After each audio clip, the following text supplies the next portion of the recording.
lunedì 18 maggio, io lo amo, io lo amo, io lo amo, ma il nome non è mio. Siamo al Festival della Canzone di Lercara Friddi per una manifestazione che sarà sicuramente da lasciare tutti a bocca aperta, quindi vediamo, abbiamo intervistato anche per voi Alessandro Gandolfo, il comico, sì, prego.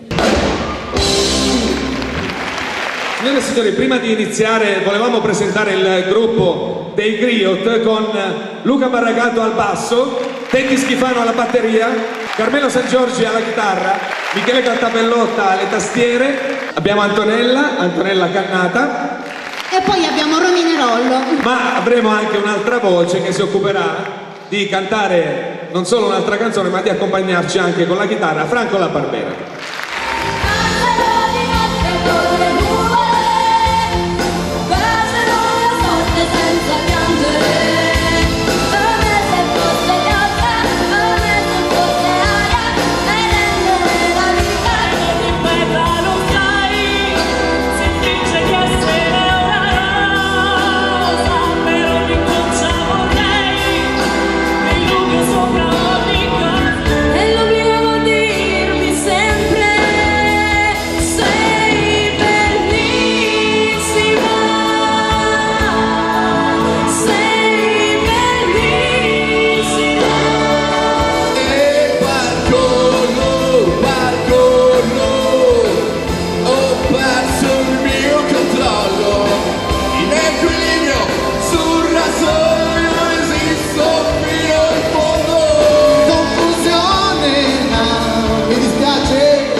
Da questa parte due organizzatori, dite voi stessi i vostri nomi. Michele Cantabellotta, Salvino Castiglia. E da questa parte altri due organizzatori.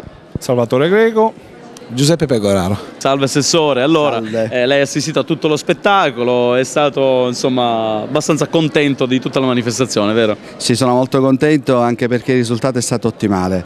Aver riportato di nuovo dopo circa 15 anni che non si faceva più il festival in questo teatro, il festival l'allora Primavera ma oggi Festival Città della Canzone, Città di Lercara Friddi, penso che sia un'operazione riuscita e sicuramente da ripetere. E secondo voi dall'interno come è andato il festival? Allora, intanto io mi sono divertito tantissimo a lavorare con i ragazzi e prepararli, lavorando anche la notte, alle volte facendo molti sacrifici. E poi devo dire che alcuni ragazzi hanno dato più sul palco che alle prove. Ringraziamo l'associazione Nuova Armonia per l'organizzazione. Assolutamente sì. Il primo o la prima o i primi classificati riceveranno 2 premi, tra cui anche un computer portatile. Sì. E poi i primi 3 classificati faranno parte della trasmissione Generazione Non Stop.